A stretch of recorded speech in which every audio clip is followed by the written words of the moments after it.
Hello and welcome back to more Ace Attorney Investigations. Miles Edgeworth.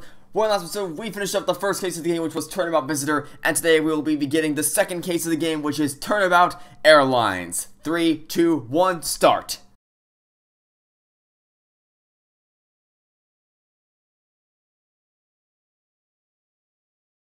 The murder that occurred in my office.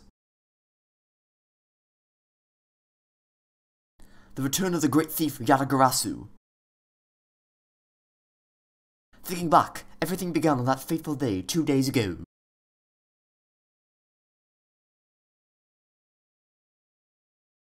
Two days earlier. Oh.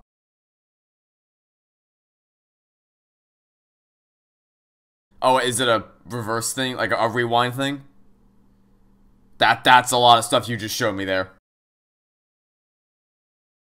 I like how the airline's called iFly. Yes, everything began high up in the air, 9,000 feet in the air to be precise. Thank you for flying iFly Airlines. We are currently experiencing some slight turbulence.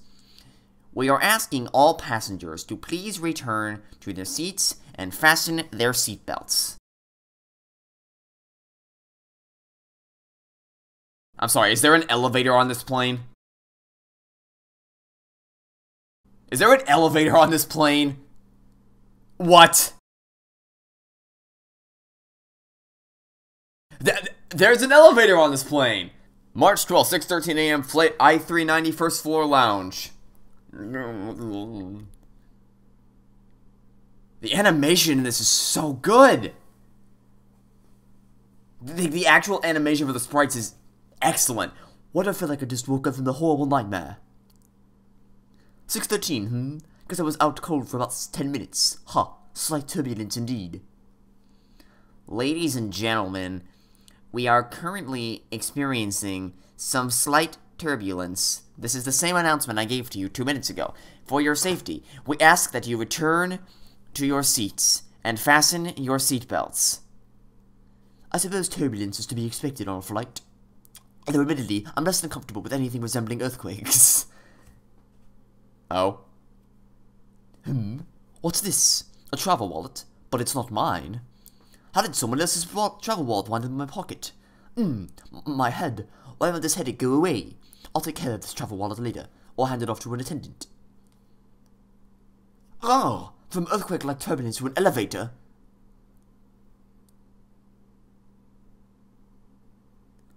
What am I doing hesitating like this? Actually, I know full well why I hesitate. It was when I was still but a young child. I was caught up in a murder that happened in an elevator. Now this is just like nightmare fuel. This is the embodiment of everything Edgeworth fears, which is exactly two things. Apparently elevators and earthquakes. But how long am I going to let my past haunt me? It's just an elevator. I'm a grown man now. I need to behave like one. There's an elevator on a plane. Oh! Whoa. What the world happened? Is there something wrong, sir? I must ask that you please return to your seat. Ah! Oh dear. That's. Oh. He's dead. Please calm down. We mustn't jump to conclusions without all the facts. Let's see. We're playing a game called Ace Attorney Investigations, in which every case involves solving a murder of some kind. Gee, I wonder. What's wrong? Did something happen? You murderer! What? No, you have it all wrong. It wasn't me.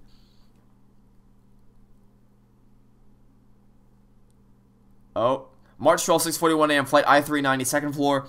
Second floor. This plane has floors. This plane has floors? What? Everyone, I am sorry to interrupt, but I have an important announcement. I am one of your flight attendants today, Rhoda Tenero. Unfortunately, we have just had a minor accident. Yeah, a minor accident. Okay, buddy. Okay. Accident? Don't treat us like we're stupid. I caught a glimpse and it was a murder. What? Murder? What's going on with this flight? Well, apparently you have more than one floor, so nothing surprises me at this point. Everyone, please calm down. There's no reason to panic. This flight will stay on course and make its scheduled landing. We are still currently in the middle of a rough patch of turbulence, so until we are out of this area of turbulence, I ask that you please remain seated. But someone was killed, right? I mean, what about the killer? Let me off. Yeah, I'll just chuck you out the airlock. No big deal. Please, there is no need to feel threatened. We have already apprehended the culprit. If the culprit is Edgeworth, that's a big no. What, you just assume it was me? I ask that everyone please remain calm. What the heck is he talking about? Why should we remain calm? My name is Miles Edgeworth. I am a prosecutor and I assure you that I am not the killer. Ha! Being a prosecutor doesn't make you capable of murder, buddy. Oh, trust me, we know. We've met some people called Von Karma. We met someone named Godot. Trust me, it was a whole thing. Anyway, now you listen here. I am not the killer. I simply found the body. So you say, however, I am sure that you are the perpetrator of this crime. Oh, really? And what's your proof? I swear my honor as a professional flight attendant. Ah, yes, the honor that comes with being a flight attendant. Oh, is that right? By the way, I'm not knocking flight attendants, I'm just saying, does being a flight attendant inherently make you an honorable person? I don't think so. I know what I saw. You saw the exact same thing I did. I opened the elevator and there was a dead body. Oh, really? Well, by all means, show me what you got. What kind of incriminating evidence is she talking about? I can't wait to find out. We've already alerted the proper authorities at our destination. Until we land, you'll remain in our custody by the powers vested in our captain. I'm very sorry, but please understand our situation. Your situation? I'm more concerned with mine and the direction it's going in. I'm not about to just sit idly by while I get accused of murder. Miss Tenero, is it? Yes? I was wondering if you might give me a chance. A chance to do what? A chance to plead my case, and a chance to ask, what you meant by incriminating evidence just now. To accuse a passenger of such a grave crime without allowing him to give a proper defense. Can the professional flight attendant inside of you really call this action righteous? You have a point. Very well. I'll listen to what you have to say, but be wary of what you reveal. I'm afraid you'll only look even more suspicious if your explanation fails to satisfy. I also do not have the time to deal with you all day, so please make it quick. Of course, as you wish. Good. Very well then. Let's get started.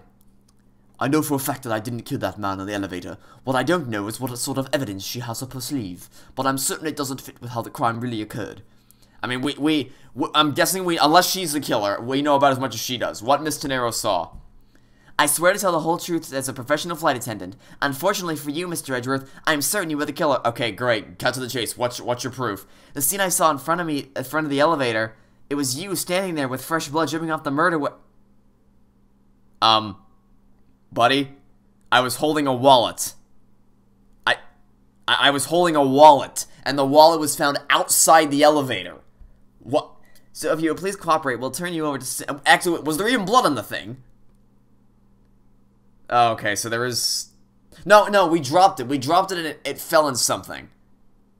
But I'm pretty sure blood doesn't react like that when it touches... Okay, no, okay, hold on. Well, all we have to do is just... She says, yeah, the murder weapon, huh? That's it? That's her evidence? I don't think you could ask for a more perfect witness testimony. I can definitely ask for one. Wouldn't you agree, Mr. Edgeworth? Not really. It's hardly perfect when there's a gaping hole in it. Yeah, you don't say. You saw me holding the murder weapon, huh? Okay, can we get to the part where you start making things up? Okay, come on, keep going. Keep going. I'll tell you what, this isn't really a knock on the game, it's more of a knock on this port. Maybe it's consistent with the DS version as well, I don't know, but the speed at which you progress through the text is really rough. Okay, present. Boom. Miss Tenero. What is with the yelling all of a sudden? Oh, force of habit. Well, it doesn't matter. Miss Tenero, you say you saw the murder weapon dripping with blood. Is that correct? Yes, all that blood. Drip, drip, drip.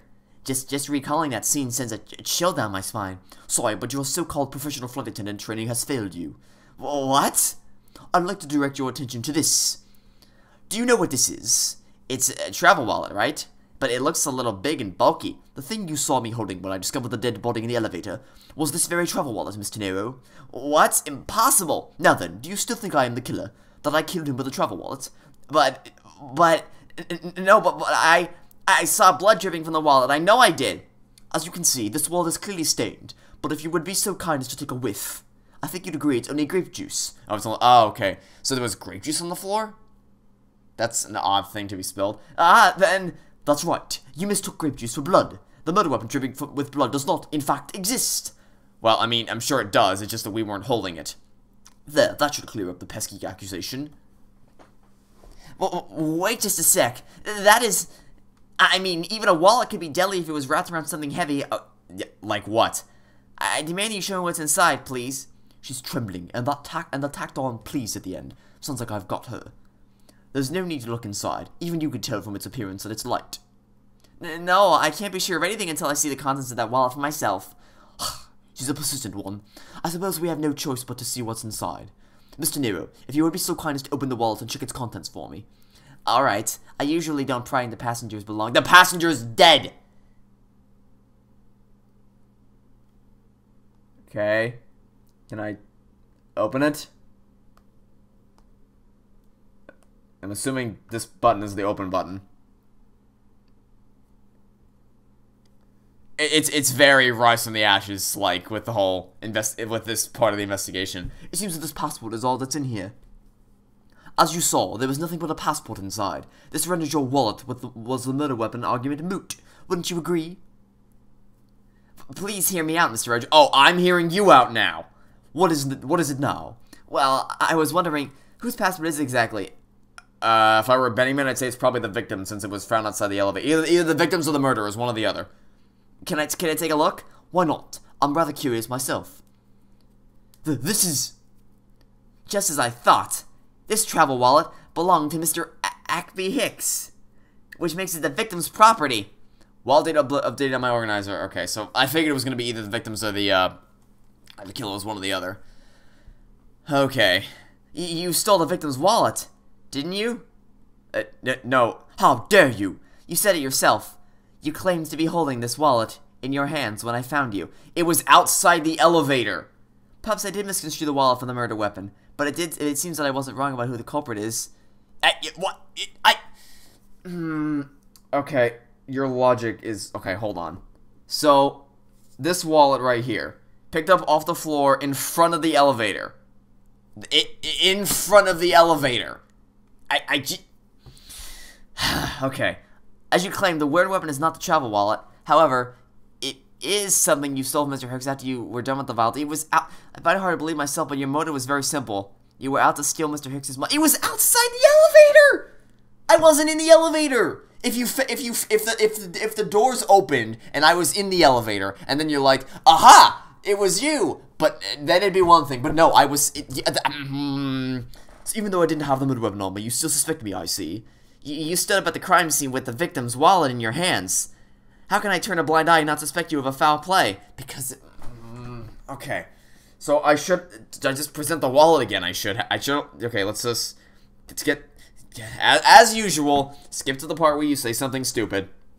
In this case, that would be the part where you say, my motive was to steal the money. No, darn it, what? Okay.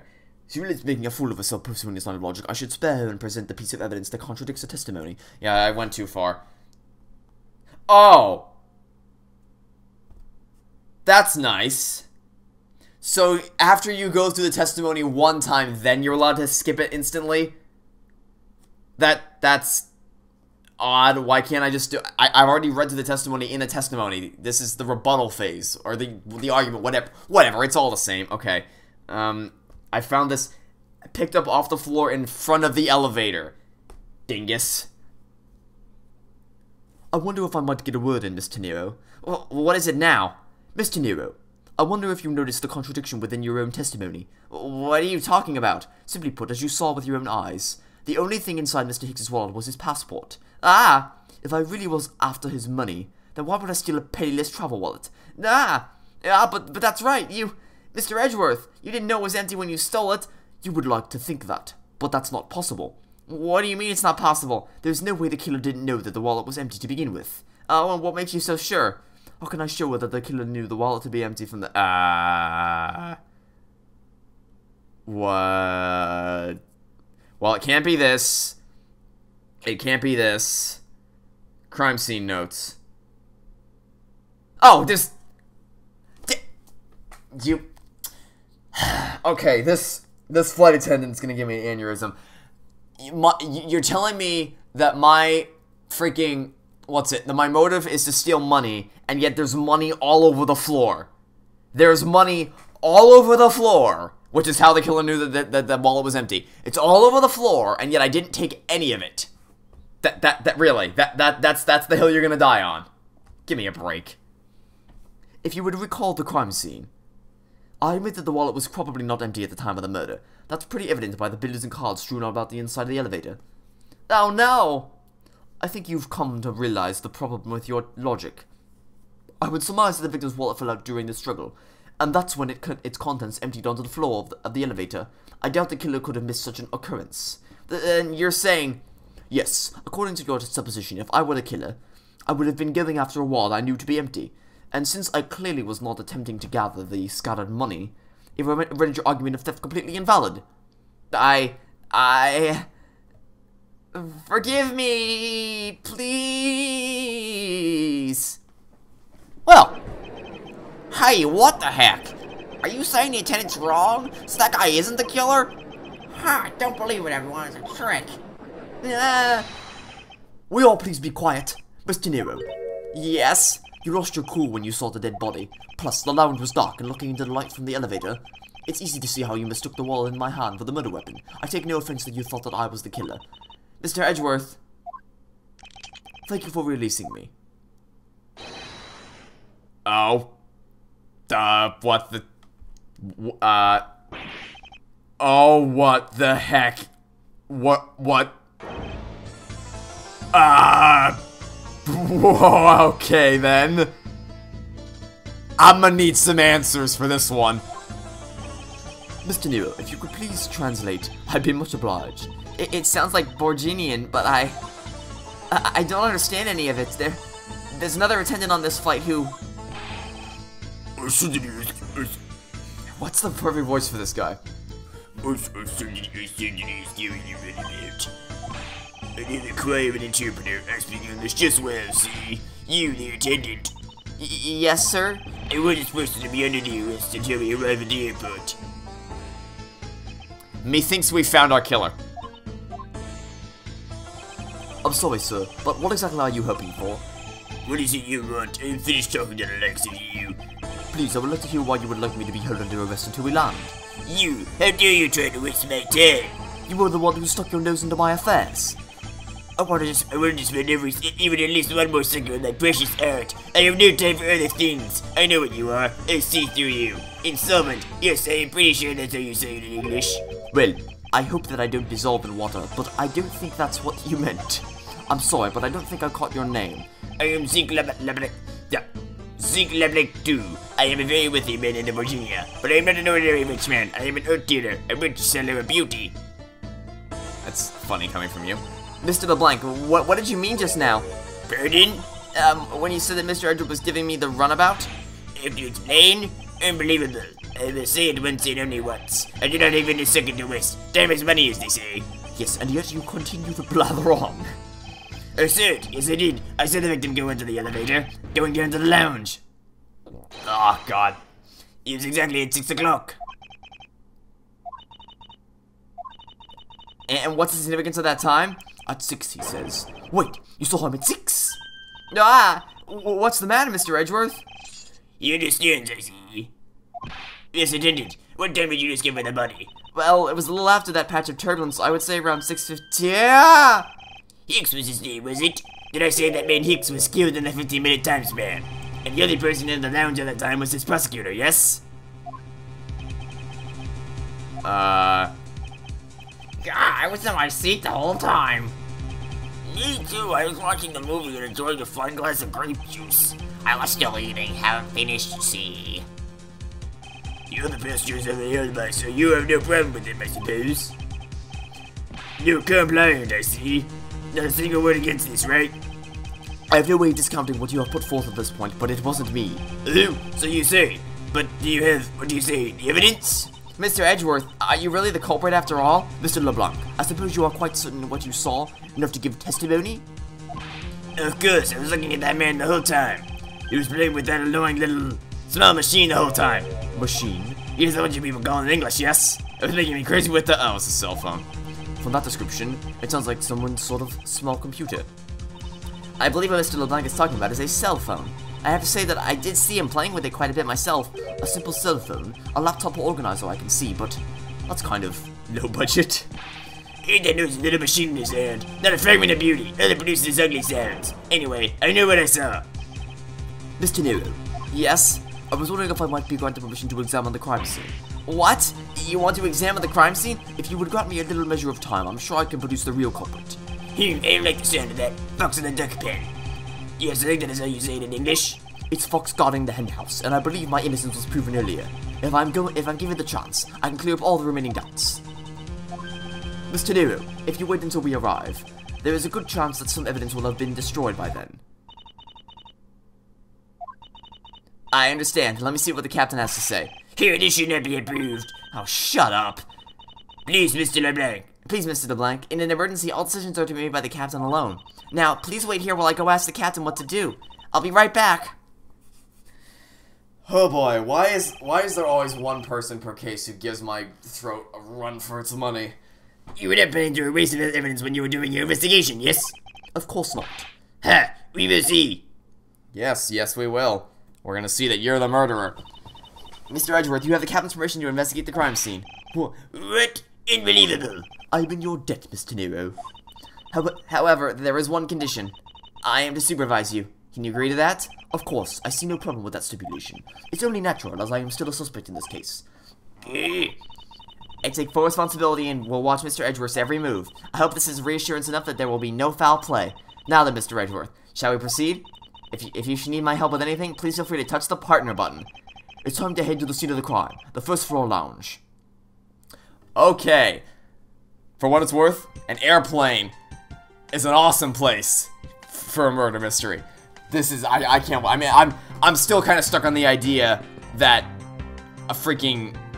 there's an elevator on a plane, but I guess Edgeworth can afford to fly on a plane that has an elevator. I don't know, I didn't even think that was a thing that existed. Anyway, so where's the crime scene? Again, I thought it was the elevator, but you said it was the first floor lounge? March 12th, 6 a.m., flight I-390, first floor lounge. I want to thank you for your help back there, Mr. Nero. It was nothing. You should thank the captain for granting you permission. And just so everything is perfectly clear, I still don't trust you to that extent. I don't want you to think your standing with me has changed. I see. I will bear that in mind. I received an order from the captain earlier. He wanted you to know that we reserve the right to stop your investigation if we feel you were not making progress. And when we do, he asks that you please return to your seat at that time. So my time runs out at his crew's discretion, does it? I have to find a way to discredit Mr. LeBlanc's testimony before time's up. I understand. By the way, is there any place you would think of where the killer might hide on board? I don't think so. After every first-class passenger was accounted for at his or her seat, we made a thorough search of the plane. As for business and economy class, no one can move between those two classes in first class without a staff keycard, and we found no record of a keycard being used at all. Which means that I have a first-class killer on my hands. Ha ha ha. At least I know that much for sure. And one other thing. No one else has been allowed near this crime scene since the murder was discovered either. Begin investigation. Okay. First floor lounge. Now then, let's get started. But where should we start from? Let's start with Mr. LeBlanc's statements. The crime occurred between 6 a.m. and 6:15 a.m. During that interval, the only person in the lounge was myself, which would make me the prime suspect. However, since I did not kill Mr. Hicks, it means that the killer was around somewhere. Where was the killer? What clues point to the killer could have been? Okay. If we are to believe what you say is true, then yes. The first order of business will be to gather information to win your trust. Alright, so... and we should probably just investigate the elevator first and examine. What floors does this elevator service? Only the first and second, although it can also go down to the cargo hold. However, that requires a flight crew keycard. So the only floors accessible to passengers are the first and second, huh? The victim's body was found inside the elevator that connects with first floor and second floor. Okay. So does it stand to reason that, I mean, the question is, where is the killer? Does it not stand to reason that the killer would be inside the elevator? I don't know, I'm not too confident in that. Okay, so... well, the first thing to jump out to my eyes would be this giant gold statue with blood on it. What is this sinister-looking figure on the floor here? Oh, that's a piggy bank of our... That's a piggy bank? That's not a piggy bank, that's a cat regretting its life choices. It's just one of the many pieces of merchandise we sell in our in-flight shop. This bank is a limited edition and so popular that we're down to our last one. You have an in-flight shop. Yes, it's just beyond the lounge to the right. Okay, so this plane has a lounge, an elevator, and a merchandise store. I don't know how rich Mr. Edgeworth is, but good God, okay. But it was open the whole flight up until Mr. Hicks's body was discovered. There's blood on here. Could this have been the murder weapon? Stands to reason, I suppose. Okay. I mean... So, let's try it. There's no other... Okay, what clues point to where the killer could have been? I mean, if this is the murder weapon, and there's blood on it, then presumably it was used to smack him on the head, right? And the only if the question is like, was the killer standing somewhere with like with a crossbow and readying up his shot, or was he physically in the elevator with some kind of blunt force weapon? I'm pretty sure this proves that he had a blunt force weapon, so the killer was in the elevator. Unless the question is where was the killer hiding, in which case this might not work. True, there wasn't anyone else in the lounge other than myself right before the turbulence. But if the killer was in the elevator along with the victim, then that's a different story. If only I could prove the killer rode the elevator with Hicks. Could we prove that? I mean, I'm sure we'll be able to in time, but sure. Okay, so is there anything else? I'm sure there's more stuff. No, we can't really. There's more stuff for us to examine, perhaps. I guess we can just examine the body. I thought anyone was expecting to find a dead body in an elevator on this flight.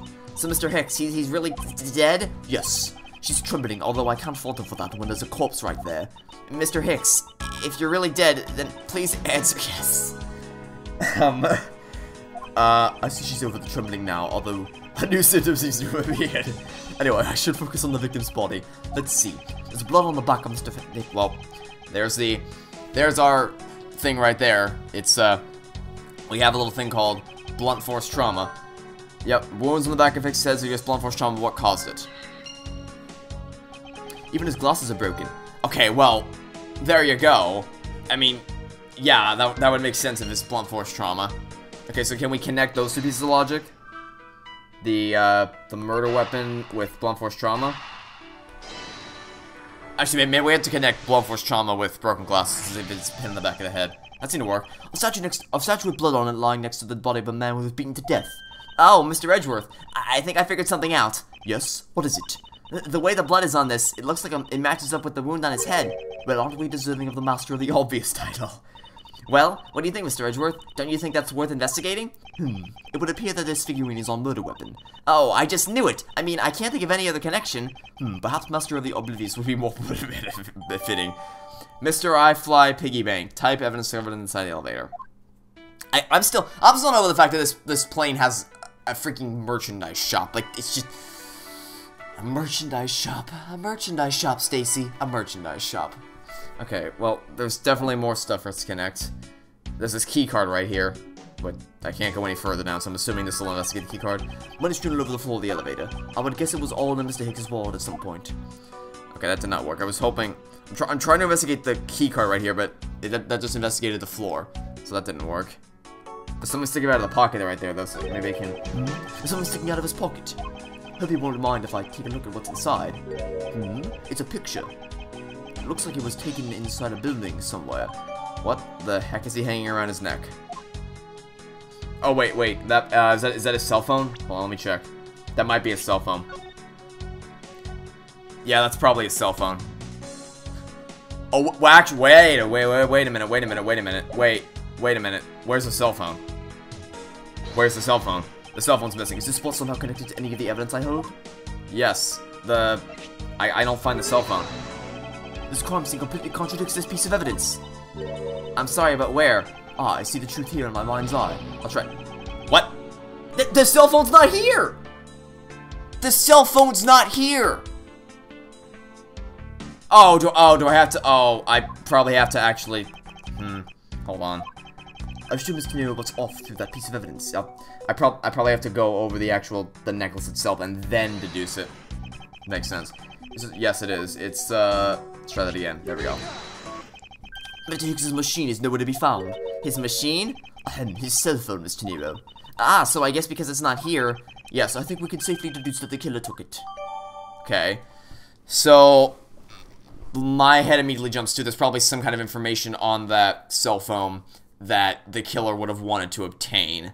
Especially if this is connected to the first case with the whole, like, stealing the file to get to for some information kind of thing. That would make sense. Anyway, okay. That seems to be everything that we can examine in here. So, the next thing I want to talk about is, so we dropped the wallet in the grape juice. Why is there grape juice all over the place? Well, those footprints. Right, those are footprints? I think those are footprints. Oh, we must clean it up if someone might get hurt. Huh. Well, what is it, Mr. Edgeworth? I found some very important evidence. What is the important piece of evidence in this scene? I would assume it would be the footprints. Take that! What is it? They're a little smudged, but I think we can both agree that they are a set of footprints. Some spilled grape juice on the floor in front of the elevator. So you think... Yes, these belong to our killer. Oh, then maybe we should check the shoe sizes of everyone in first class. I don't think that will be of any help to us. Unfortunately, the prints are too smudged, which means it'll make it hard to get a definitive match. Oh, I see. Okay. Why... Here's my question. Why is there grape juice everywhere? I don't... Oh, wait, you know what? So, we're trying to prove that someone was in the elevator with Hicks, right? Well, first off, the fact that it was blunt force trauma should be enough. But if there's an extra set of footprints coming out of the elevator, then that should also be enough. Right? In theory, that should... I have it. I'm sorry, but I don't understand, Mr. Edgeworth. I can prove that someone other than myself was here around the time of the murder. What? Really? Yes, it's rather simple, actually. The proof is in the pudding. Or rather, the grape juice in this case. These footsteps here confess to me that this very fact, that someone exited the elevator alive. Seeing as how the victim is dead, that would mean a second person. But couldn't the footprints be from Mr. Hicks himself? Ah, but if you take a look at the our victim's shoes, you can see the soles are spotless. Which means Mr. Hicks wasn't alone in the elevator. In fact, it's quite the opposite. There was actually one other person inside the elevator. Greatest footprints data jotted on my organizer. Investigation complete. Alright. And, okay, so, you're much like the psych locks from, the other games.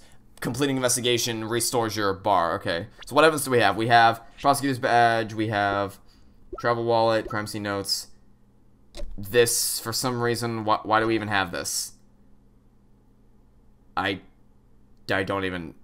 It's a schedule for when meals, drinks, and movies. And also iFly exclusive. Okay.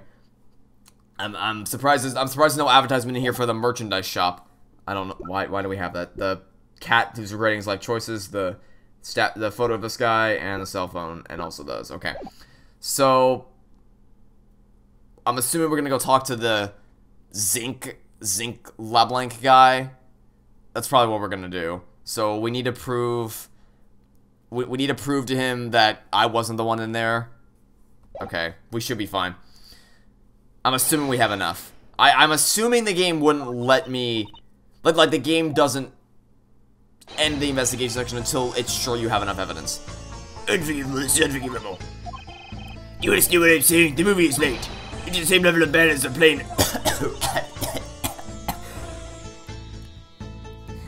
But the movie... What? I will not talk to you anymore. You are just wasting my time. What is the matter, Mr. LeBlanc? If there is no emergency, please return to your seat. If there's no emergency, please return to your seat, sir. Did I tell you what to do? I need not to sit down. Will this prosecutor? Did you prove you're innocent yet? If you would like, I will prove my innocence to you right now. What? Nonsense! Are you saying my eyewitness testimony is mistake? Yes, I am. Not mistaken, merely that there is room for doubt. I'd be most honored if you could please tell me what you saw in detail once more. Fine, see yourself. I will suit myself with you telling me what you saw. What I saw. They certainly saw Mr. Hicks in the elevator. It was when the needles on my pocket watch pointed to the 6 and the 12. The body was discovered 15 minutes after that in the lounge, yes? Then you, the only person in the lounge at the time, must be the criminal. Okay, so here's my question. Mr. LeBlanc's conclusion seems to make logical sense. After all, the only person in the lounge at the supposed time of the murder was me. So my witness testimony. If you think you can destroy it, then come let me see. Hurry, I look like a man who is having the time to wait for you. Well, you have the time to harass flight attendants about your movie not starting on time. I seem so irritated. I'm the one accused of murder here. Anyway, I must find a way to discredit Mr. LeBlanc's account somehow and fast. Okay. So, here's my question. Why are you certain that you saw Mr. Hicks? Mr. LeBlanc, were you able to get a good look at the inside of the elevator at that time? Of course I saw who was inside. And you are sure that the victim was in the elevator alone? Yes, the only person inside was that Mr. Hicks man. This last outburst is a bit too important to let go. The only person inside was that Mr. Hicks man. You see, we have some proof that would say otherwise.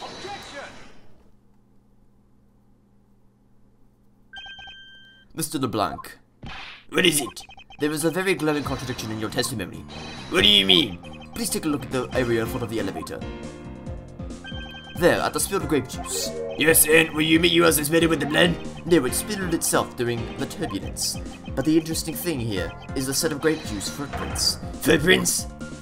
Yes, the ones that lead from within the elevator out into the lounge itself. It's evidence that proves that someone other than Mr. Hicks exited the elevator alive. There must have been another person in the elevator with Mr. Hicks. Now then, I'm done playing games. Why don't you tell us the truth? Oh, well, I can't translate that. Can you please translate for us? No way, that's totally impossible, I guess is what he said. No way, it's totally impossible. I knew there was no other person in there. I saw it with my own eyes.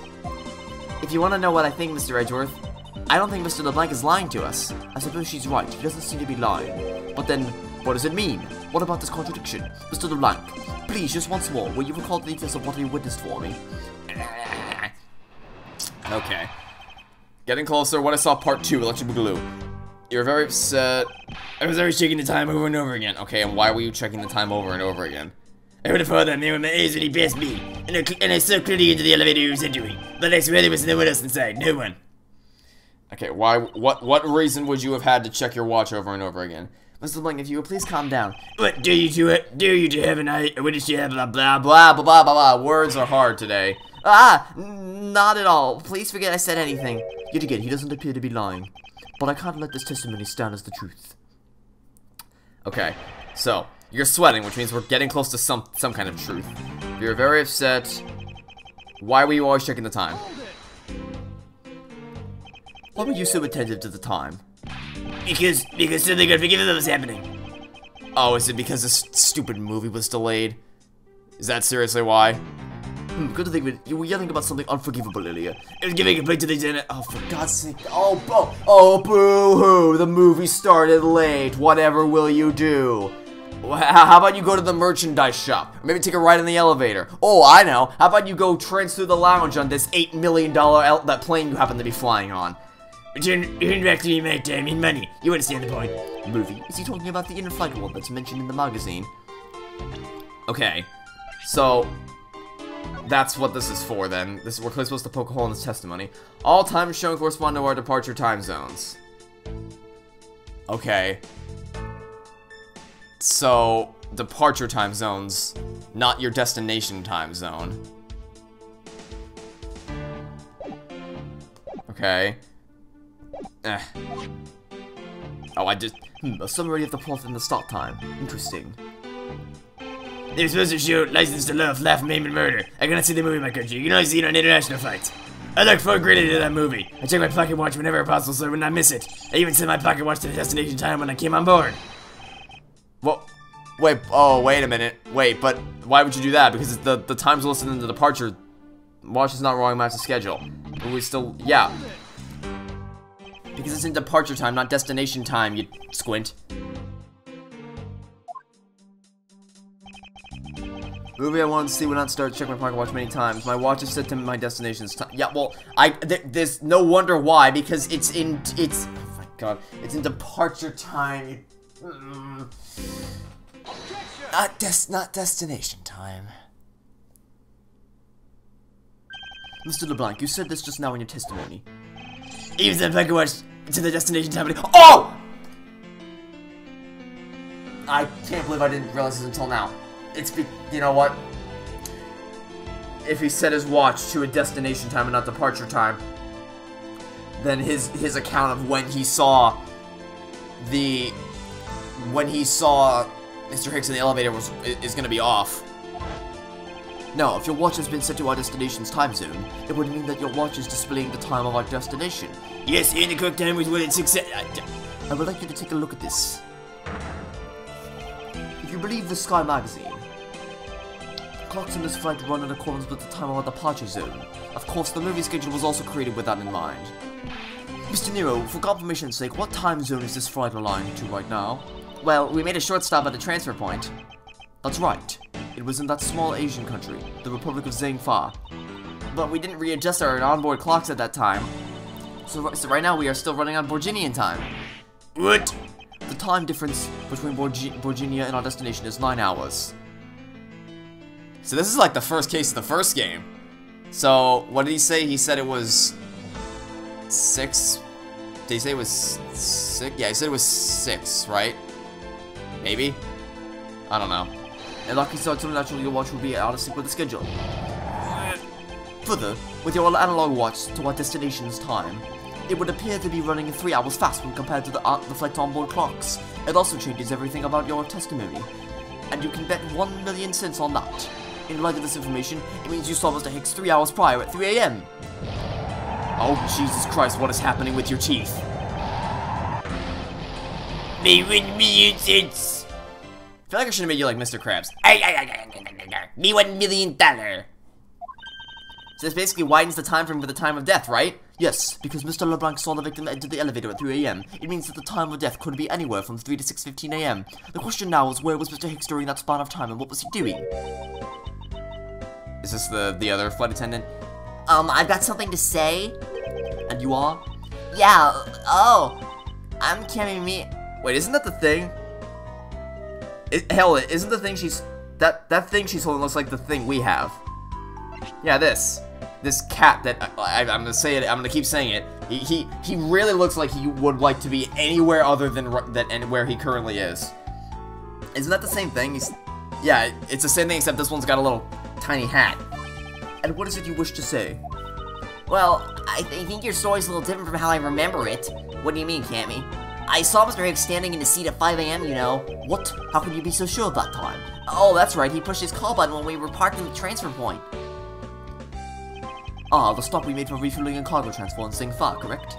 Yes, it was from 4 to 5 AM according to our clocks.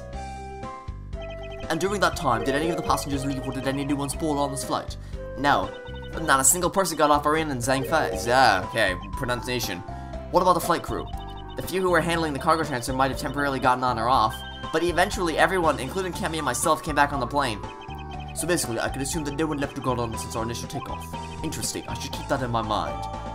Okay, refueling Zhangfei, or Zhangfa. Is it Zhangfei or Zhangfa? I don't actually know. Yeah, and I answered his call. I can tell you Mr. Ackby Hicks was there in his seat when we took off again at 5 AM.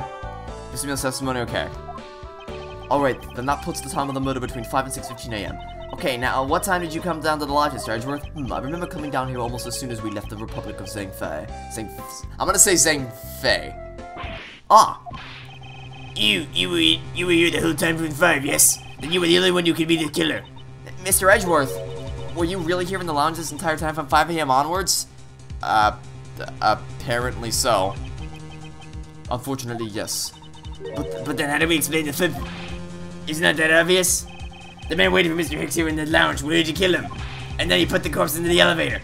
That's when the turbulence happened. My eyewitness testimony may be mistaken, but one time I saw Mr. Hicks in the elevator on the second floor does not matter, because the entire incident occurred here in this lounge. Everything happened in this lounge? Is that what you really believe, Mr. LeBlanc? You have another idea? I simply feel that there is simply something out of place in the scenario you presented. Is there something that can tie this crime to a location other than this lounge? Is there? The footprints are going away from the crime scene, I guess.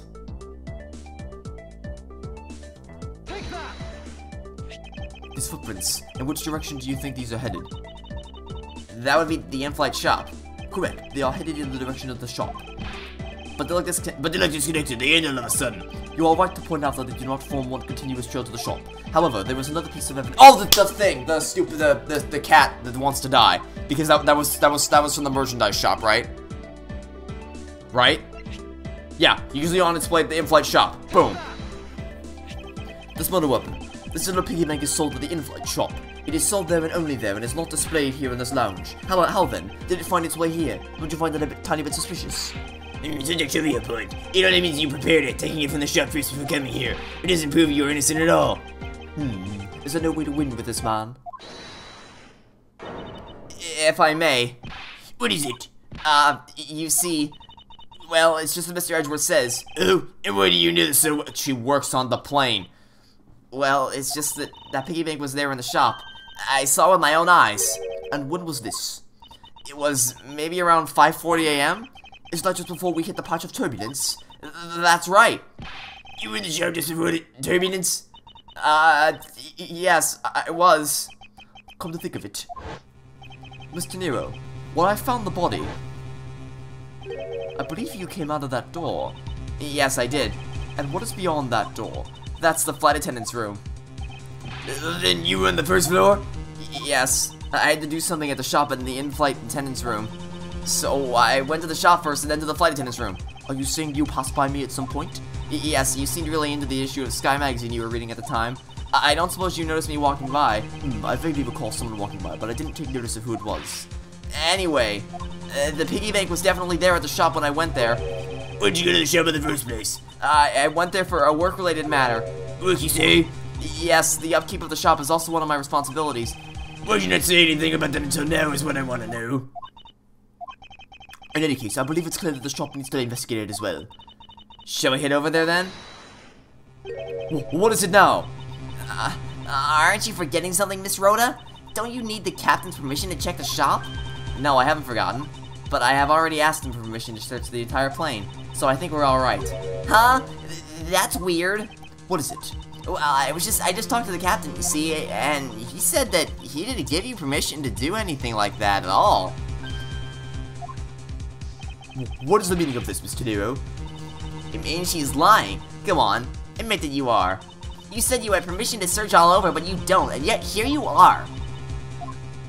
You flighted in it. What are you trying to do? Pull the sheep over us? Pull the sheep over us, idiot. The captain's calling for you, Miss Rhoda. Oh, but don't worry. I already got permission to search the shop from the captain. See, unlike you, I do things the right way. Mr. Nero, why would you do such a thing? Please excuse me. Looks like I get to be in charge now. Please go back to your seat, Mr. LeBlanc. Now then, Mr. Edgeworth. If you would follow me, I will be your guide from now on. There's something about Mr. Nero that has piqued my curiosity, but right now investigating the in-flight shop is my top priority. Okay, so the in-flight shop is over there. You're still pointing at... Okay. Over this way, you said? Alright then. This is a long episode. We had the initial set of arguments at the beginning. We had an investigation in the middle, another set of arguments, now another investigation. Jeez. Although I will say, we've been very efficient. It's not even been an hour yet. So this is the in-flight shop. It's quite a mess in here. You think? Guess I'll have to clean up things up then. Teehee. Hold on. You can't clean up a potential crime scene. Oh, thank goodness. I hate cleaning so much. I mustn't rush things here. I must remain cool, calm, and collected. Because this piggy bank was left at the crime scene. Okay. There was a very good chance that the killer had paid this place a visit. Begin investigation. Well, the first thing that catches my attention is the fact that there's shards all over the floor here, and this window's broken. The rest of the display case door shut all over the floor, and it looked like there's nothing on display inside either. Wait, actually, I think there is something. What's this? A mini captain's hat? Tiny captain's hat, I've seen one. Yeah, it's the thing that she's... Wait. Oh. Okay. So... the fact that she's holding one of these things and it has a hat on makes me think that the piggy bank we found in the elevator is also supposed to have this this hat. But I don't know what that has to do with anything yet, so I'm not gonna bother doing much. Can I not look into the thing? I guess not. Okay, can I look at the suitcases? What are these? Oh, those are our company's completely original line of suitcases. You get on the plane, And it's like, oh, well now you've packed everything, here's a suitcase. They're practically flying out the door.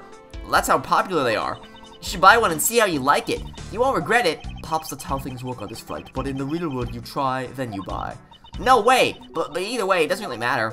True, either way, why would anyone buy a suitcase after they boarded the plane? Yeah, exactly. Anyway, see that?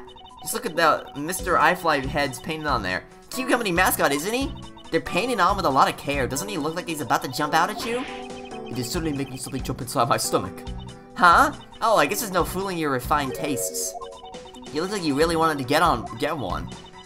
And I thought I was going to finally make my first sale, but you saw right through it. Glad that's done, though. Never make me try to give you a sales pitch ever again, okay? But I never showed any interest in it to begin with. Gee, it really is pretty horrible, isn't it? You want to know something? This suitcase was designed by Miss Rhoda. Mr. Nero designed this? Yeah, it was a company-wide contest. Well, it does have a very sharp design sense. Ha, sharp? Like stinky sharp cheddar, maybe? I really have no idea why the bigwigs decided to go with it. It's so bleh. Mr. Nero designed this, did she? It's definitely not what I would have expected. Oh! Runaway suitcase. But only one runaway suitcase. I'm fine. Please watch yourself, Miss Meal. Letting a suitcase freely roll around has got to be a safety violation. Plane shake caused it to roll and flights. Okay. But why did only that one roll? Oh, because there's things right here. There's little guard things on the wheels right here. Okay, why would you only put guards on one of them and not both of them? That's really silly. Okay. So, like I said, the only thing I can think to do is connect this with this. Because I'm pretty sure, because every other one of those we've seen had one of these hats on it, but I don't know what that has to do with anything. The hat probably used to be on the piggy bank's head. Let's give it a go and see. I believe this piggy bank was forcibly removed from this display case. Does this mean that the killer broke the glass to get at it? Well, that doesn't make any sense. Really? Don't tell me you don't know what things go where in the shop. Well, I don't. Miss Rhoda's in charge of this place. So come on, how should I know anything? I sense that further inspection of this display case is needed. Well... Oh, we're supposed to connect logic here? Oh no, this is just the last screen. Okay, so... Here... I somehow doubt that the killer would have broken into it. Like, unless they had the only... Because, okay. So let me explain the reasoning.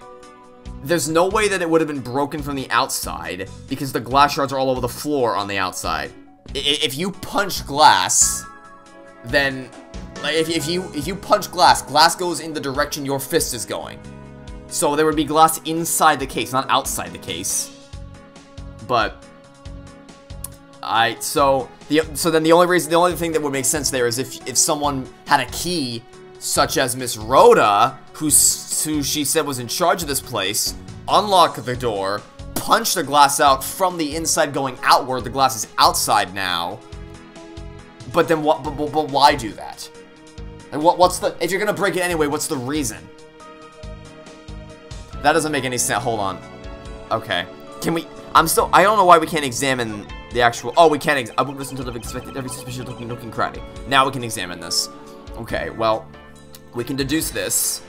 Is this spot somehow connected to any of the evidence I hold? Well, I'm guessing that this is supposed to be there. There's definitely something very unusual about this. About what? If the killer had broken the glass to get at the Mr. iFly bank, there should be shards of glass inside the case itself. Oh, I see. Yeah, I guess it'd be like that. However, there's not a single piece of glass inside the display case. Nope. No, there isn't. Which means that the glass was broken from the inside out. Which, like I said, the only way that makes sense is if somebody opened it first with the key and then broke it from the... But what reason would you have had to do that? You wouldn't, is my question. Like, why would... Oh! You know what? Turbulence. That's what it is. Turbulence. The turbulence caused the statue to fall out, right? Right? Like, the turbulence shakes the plane and then the statue flies through the glass? Does that make sense? The piggy bank must have fallen over from the turbulence and right through the glass, yeah. Yeah, that's for sure. There's so much glass all over the floor. But I'm willing to bet that this hat was knocked off its head at the time. Yeah, that also would explain why the hat was knocked off. Okay. Wait. Wait a minute, no. Wait, no, wait a minute. That doesn't, wait, no, that doesn't make sense. Hold on, wait. Wait, that doesn't make sense. Okay, so we just established that the turbulence would cause the suitcases to, or, sorry, one of the suitcases to roll all over the place. So if there was turbulence in here, then why were the suitcases still in their proper place? Which leads me to believe that the killer took the Mr. Fly head from here after the turbulence. But that doesn't make any sense. Because, we just established, like, 2 minutes ago, that turbulence causes the... Oh, she's already fell asleep. Take your power on your own time, Miss Mealy, and listen while I'm talking. But the murder occurred before the turbulence, which rules this piggy bank out as the murder weapon. So you mean the bank's not the real murder weapon? It's a fake? Yes, at this point, that is a very real possibility. But what if when the killer went to take Mr. Eyefly, they broke the glass by accident? The display case is locked, so that's highly unlikely. Yeah, but there's one person who could have. Oh, and who would that be? Miss Rhoda, of course. I mean, she's the one in charge of this place, so she has the keys to everything. Miss Rhoda Tenero, huh? I mean, that's what I said, but... Okay, so, hold on. We have suitcase logic, right? So, suitcase... Plain chain causes it to roll, so then riddle me this. If there was turbulence which caused the statue to fall, why wasn't the suitcase moving?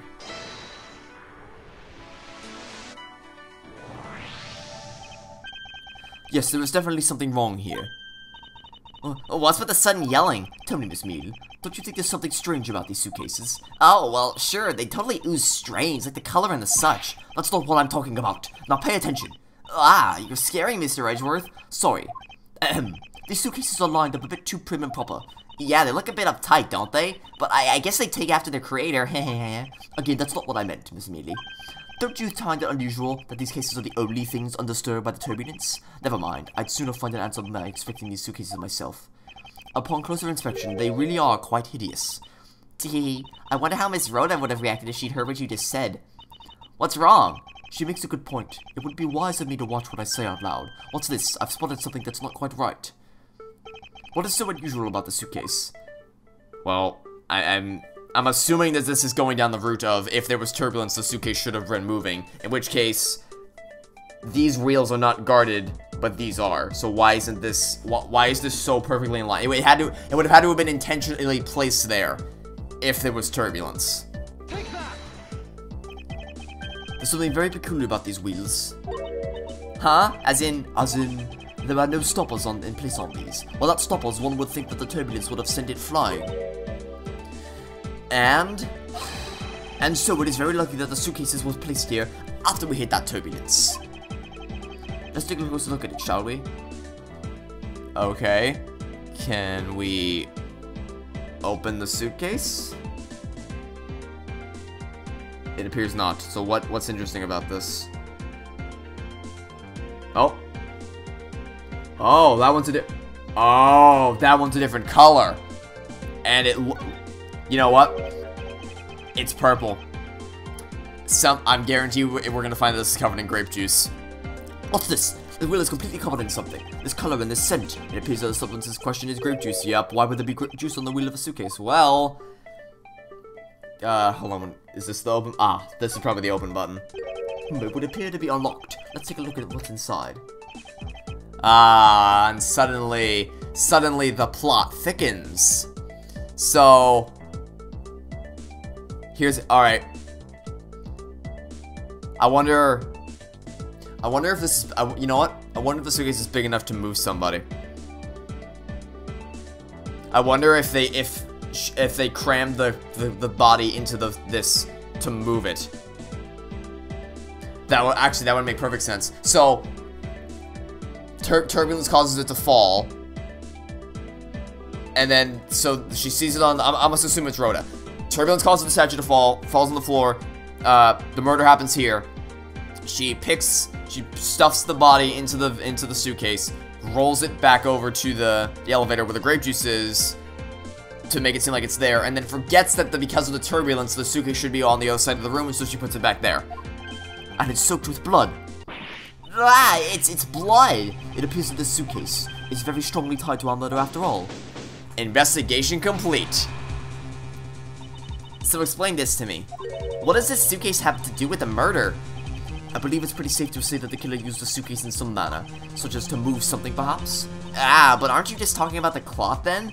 That alone is too small. A larger item would be needed to move what I'm thinking of. The thing I believe that the killer used the suitcase to transport is the victim's body, which is in pretty clear view here, so I'm imagining this is what I have to present. something that would fit inside a suitcase that is also covered in blood. Sounds like a dead body, doesn't it? I have the suitcase data jotted down on my organizer. Bloody cloth data jotted down on my organizer. But In light of this, I'd say that Mr. Hicks was moved into the elevator from someplace else, which means that the murder was committed in an entirely different location. so you're saying that after moving the body into the elevator, the killer brought the suitcase in here and just left it? Exactly. But didn't take the time to account for the turbulence. What is it? Nothing. Just that I was thinking about what Miss Rose said about coming here for something.